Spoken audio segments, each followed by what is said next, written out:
I have to say, I love this show so much. It is so good. Oh, thank you. Not just me trying to suck up to you either. It's like, can't tell you how much I loved it. So congratulations on everything. It's funny when I was watching it, I was thinking about I recently interviewed Melanie Linsky about Yellow Jackets, her show, and and she said something really interesting to me. She said, I'm not sure that our show would have been able to exist 10 years ago.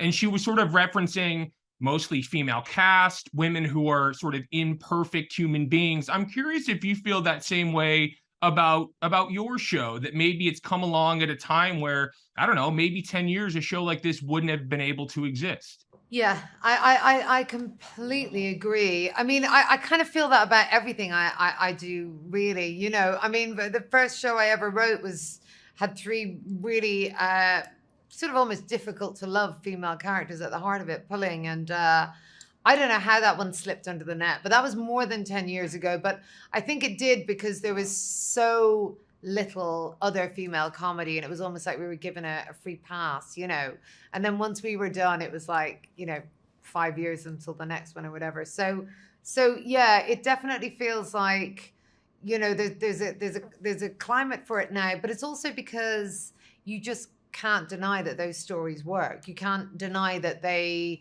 reach a mainstream audience, and just because it's it's a woman's story, or it comes from a female perspective, or it's written by a female creator, doesn't mean it's for only a female audience. So I think the industry sort of needed to see that those stories could be just as riveting.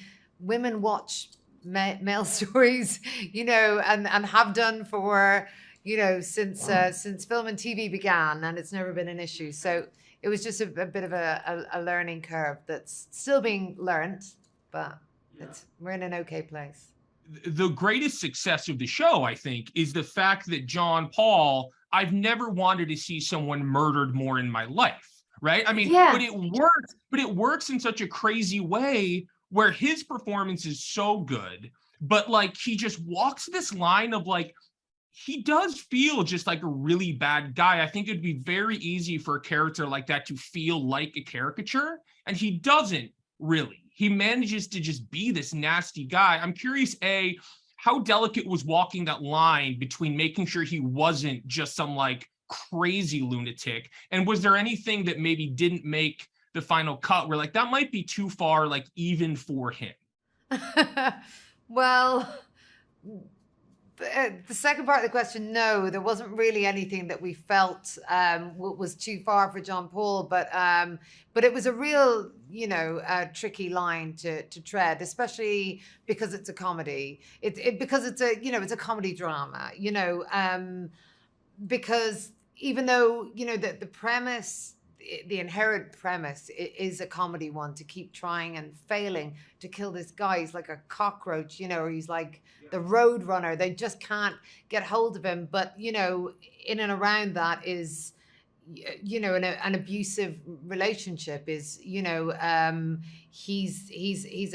a monster, and but he needed to feel real. If he didn't feel real, I think it would have been you wouldn't have hated him so much. You wouldn't have feared him so much, or worried about Grace, or felt as on board with what the sisters are trying to do. Clay Spang, who plays him, is I mean, I guess he just has a gift for that kind of thing. We wanted him to, he's an attractive guy, isn't he? So we, unlike some sort of monsters, he's, we wanted to show how Grace would have fallen for him in the first place, but also we didn't want him to just seem like a dangerously sexy guy. We wanted him to seem like a clown, or someone who, wouldn't have been quite so dangerous if he had better success, or if the sisters had respected him more. He's a bit of a Deeply fool. insecure. Deeply, deeply insecure. But also there is, flickers of humanity, and I think you need those as well, because it can almost make that kind of a character more dangerous. If they're just pure cold evil, you know, where do you go from there? He's a leading character, so he needed layers, and you know, when you see him with his daughter, you got to go, God, are they doing the right thing? You know, but then you see how that's gonna crack as well. So yeah, it was a really fine line to tread. But luckily, you know, with Clace and with Anne-Marie, who plays Grace, it was, you know, when you have actors like that playing those parts, it's you can push it quite far. But everyone wants to kill him. It's such great feedback, you know.